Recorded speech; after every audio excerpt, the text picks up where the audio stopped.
So hello everyone, আশা করি তোমরা সবাই ভালো আছো। আজকে ছিল ডে 37।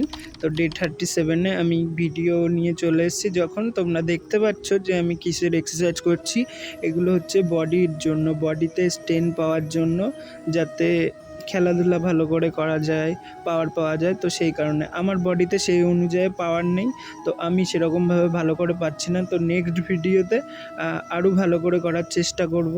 আর তোমাদের ভিডিও ভালো লাগলে একটা লাইক, সাবস্ক্রাইব, কমেন্ট করবে। আর তোমরা কে কোথা থেকে ভিডিওটা দেখতে পাচ্ছ, তো তোমরা কমেন্ট করে জানিও, তাহলে আমি বুঝতে পারবো যে কোথা থেকে ভিডিওগুলো কোথায় কোথাও পৌঁছাচ্ছে। তো সেই কারণে আমি এইটা বললাম। তো যদি কেউ দেখে থাকো একটু সাপোর্ট করো। আর এইগুলো হচ্ছে লেগের, তো আমি সিঙ্গেল লেগ স্কোয়াট মারছিলাম। তো এইগুলো তোমরা করে দেখতে পারো, অনেক ভালো। এটাকে লাঞ্চেসও বলতে পারো। তো লাঞ্চেসে তো হেঁটে হেঁটে যেতে হয়, আর এটা দাঁড়িয়ে সিঙ্গেল লেগ স্কোয়াট। তো আমি যেগুলো যেগুলো করলাম একটুখানি ট্রাই করে দেখো, আশা করি ভালো লাগবে। টাটা, বাই বাই আজকের মতো সবাইকে।